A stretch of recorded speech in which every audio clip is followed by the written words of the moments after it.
Good morning, everyone.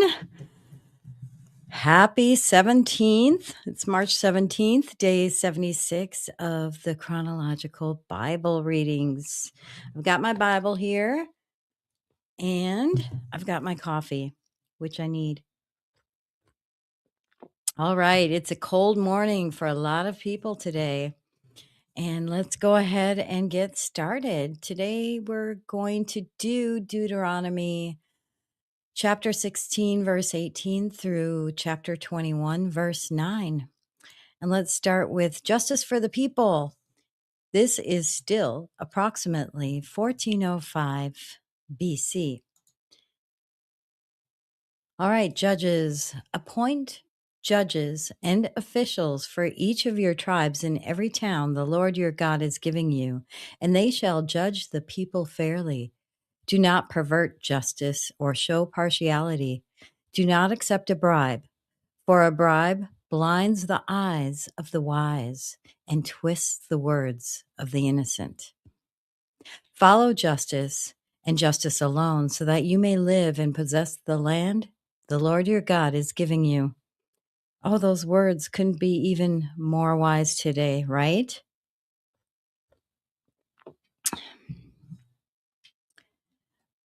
Worshipping other gods. Do not set up any wooden Asherah poles beside the altar you build to the Lord your God, and do not erect a sacred stone, for these the Lord your God hates. Do not sacrifice to the Lord your God an ox or a sheep that has any defect or flaw in it, for that would be detestable to him. If a man or woman living among you in one of the towns the Lord gives you is found doing evil in the eyes of the Lord your God in violation of his covenant, and contrary to my command has worshipped other gods, bowing down to them or to the sun or to the moon or the stars in the sky, and this has been brought to your attention, then you must investigate it thoroughly. If it is true and it has been proved that this detestable thing has been done in Israel, take the man or woman who has done this evil deed to your city gate and stone that person to death. On the testimony of 2 or 3 witnesses, a person is to be put to death, but no one is to be put to death on the testimony of only one witness. The hands of the witnesses must be the first in putting that person to death, and then the hands of all the people. You must purge the evil from among you. Law courts. If cases come before your courts that are too difficult for you to judge, whether bloodshed, lawsuits, or assaults, take them to the place the Lord your God will choose. Go to the Levitical priests and to the judge who is in office at that time. Inquire of them, and they will give you the verdict. You must act according to the decisions they give you at the place the Lord will choose. Be careful to do everything they instruct you to do. Act according to whatever they teach you and the decisions they give you. Do not turn aside from what they tell you to the right or to the left. Anyone who shows contempt for the judge or for the priest who stands ministering there to the Lord your God is to be put to death. You must purge the evil from Israel. All the people will hear and be afraid and will not be contemptuous again. All right, next up, we're going to talk about guidelines for a king.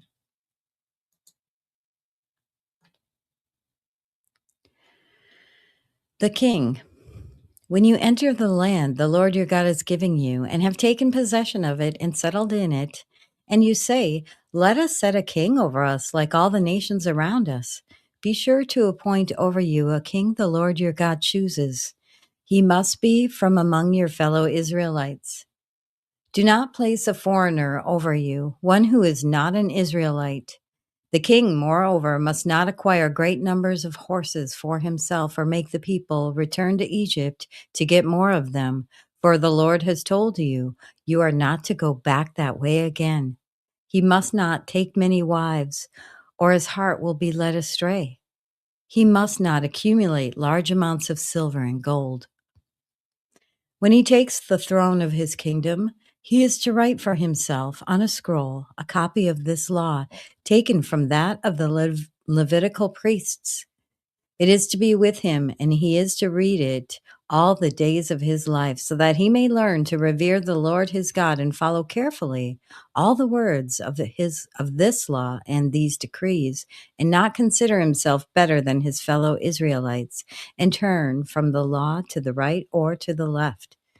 Then he and his descendants will reign a long time over his kingdom in Israel. Next up, we're going to talk about offerings for the priests and the Levites. The Levitical priests, indeed the whole tribe of Levi, are to have no allotment or inheritance with Israel. They shall live on the food offerings presented to the Lord, for that is their inheritance. They shall have no inheritance among their fellow Israelites. The Lord is their inheritance, as he promised them. This is the share due the priests from the people who sacrifice a bull or a sheep. The shoulder, the internal organs, and the meat from the head. You are to give them the first fruits of your grain, new wine and olive oil, and the first wool from the shearing of your sheep. For the Lord your God has chosen them and their descendants out of all your tribes to stand and minister in the Lord's name always. If a Levite moves from one of your towns anywhere in Israel where he is living and comes in all earnestness to the place the Lord will choose, he may minister in the name of the Lord his God like all his fellow Levites who serve there in the presence of the Lord. He is to share equally in their benefits, even though he has received money from the sale of family possessions. Now we're going to move on to a call to holy living.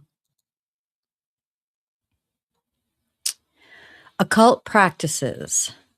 When you enter the land the Lord your God is giving you, do not learn to imitate the detestable ways of the nations there. Let no one be found among you who sacrifices their son or daughter in the fire, who practices divination or sorcery, interprets omens, engages in witchcraft, or casts spells, or who is a medium or spiritist who consults the dead. Anyone who does these things is detestable to the Lord. Because of these same detestable practices, the Lord your God will drive out those nations before you. You must be blameless before the Lord your God. The prophet. The nations you will dispossess listen to those who practice sorcery or divination. But as for you, the Lord your God has not permitted you to do so. Next up, true and false prophets. The Lord your God will raise up for you a prophet like me from among you, from your fellow Israelites. You must listen to him. For this is what you asked of the Lord your God at Horeb on the day of the assembly, when you said, "Let us not hear the voice of the Lord our God, nor see his great fire any more, or we will die." The Lord said to me, "What they said is good. I will raise up for them a prophet like you from among their fellow Israelites, and I will put my words in his mouth. He will tell them everything I command him. I myself will call to account anyone who does not listen to my words that the prophet speaks in my name. But a prophet who presumes to speak in my name anything I have not commanded, or a prophet who speaks in the name of other gods, is to be put to death. You may say to yourselves, how can we know when a message has not been spoken by the Lord? If what a prophet proclaims in the name of the Lord does not take place or come true, that is a message the Lord has not spoken. The prophet has spoken presumptuously, so do not be alarmed. All right. Next up is cities of refuge.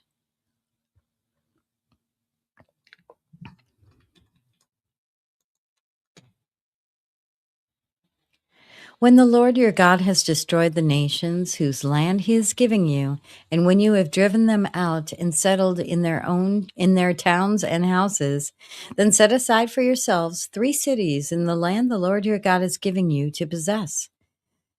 Determine the distances involved and divide into 3 parts the land the Lord your God is giving you as an inheritance, so that a person who kills someone may flee for refuge to one of these cities. This is the rule concerning anyone who kills a person and flees there for safety. Anyone who kills a neighbor unintentionally without malice aforethought. For instance, a man may go into the forest with his neighbor to cut wood, and as he swings his axe to fell a tree, the head may fly off and hit his neighbor and kill him. That man may flee to one of those cities and save his life. Otherwise, the avenger of blood might pursue him in a rage, overtake him if the distance is too great, and kill him, even though he is not deserving of death, since he did it to his neighbor without malice aforethought. This is why I command you to set aside for yourselves 3 cities.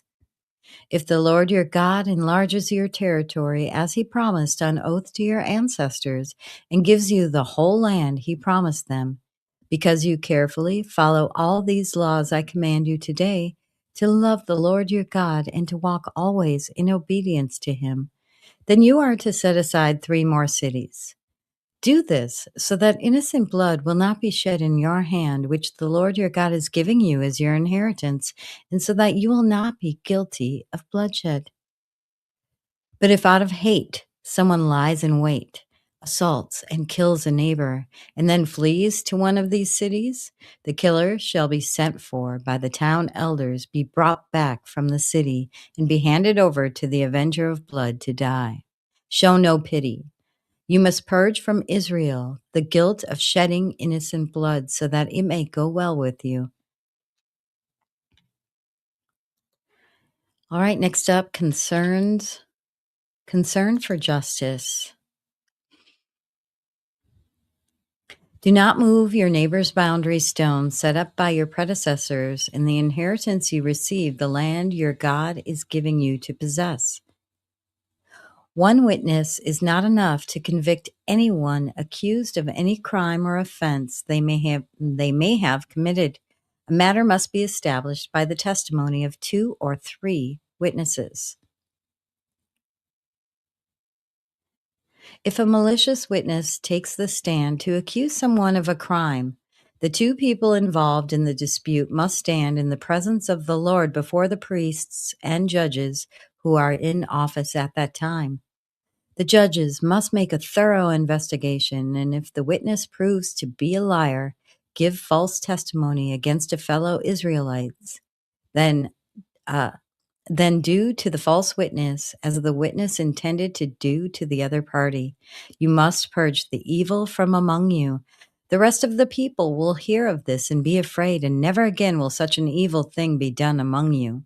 Show no pity. Life for life, eye for eye, tooth for tooth, hand for hand, foot for foot. Now we'll move on to regulations concerning war.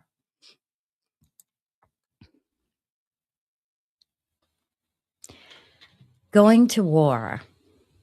When you go to war against your enemies and see horses and chariots and an army greater than yours, do not be afraid of them, because the Lord your God, who brought you up out of Egypt, will be with you. When you are about to go into battle, the priest shall come forward and address the army. He shall say, "Hear, Israel, today you are going into battle against your enemies. Do not be faint-hearted or afraid. Do not panic or be terrified by them, for the Lord your God is the one who goes with you to fight for you against your enemies to give you victory." The officers shall say to the army, "Has anyone built a new house and not yet begun to live in it? Let him go home, or he may die in battle and someone else may begin to live in it. Has anyone planted a vineyard and not begun to enjoy it? Let him go home, or he may die in battle and someone else enjoy it. Has anyone become pledged to a woman and not married her? Let him go home, or he may die in battle and someone else marry her." Then the officers shall add, "Is anyone afraid or faint-hearted? Let him go home so that his fellow soldiers will not become disheartened too." When the officers have finished speaking to the army, they shall appoint commanders over it. When you march up to attack a city, make its people an offer of peace. If they accept and open their gates, all the people in it shall be subject to forced labor and shall work for you. If they refuse to make peace and they engage you in battle, lay siege to that city. When the Lord your God delivers it into your hand, uh, put to the sword all the men in it. As for the women, the children, the livestock, and everything else in the city, you may take these as plunder for yourselves. And you may use the plunder the Lord your God gives you from your enemies. This is how you are to treat all the cities that are at a distance from you and do not belong to the nations nearby. However, in the cities of the nations the Lord your God is giving you as an inheritance, do not leave alive anything that breathes. Completely destroy them: the Hittites, Amorites, Canaanites, Perizzites, Hivites, and Jebusites, as the Lord your God has commanded you. Otherwise, they will teach you to follow all the detestable things they do in worshiping their gods, and you will sin against the Lord your God. When you lay siege to a city for a long time, fighting against it to capture it, do not destroy its trees by putting an axe to them, because you can eat their fruit. Do not cut them down. Are the trees are the trees people that you should besiege them? However, you may cut down trees that you know are not fruit trees and use them to build siege works until the city at war with you falls. All right, next up, atonement for unsolved murder. This is our last segment for the day. If someone is found slain, lying in a field in the land the Lord your God is giving you to possess, and it is not known who the killer was, your elders and judges shall go out and measure the distance from the body to the neighboring towns. Then the elders of the town nearest the body shall take a heifer that has never been worked and has never worn a yoke, and lead it down to a valley that has not been plowed or planted, and where there is a flowing stream. There in the valley they are to break the heifer's neck.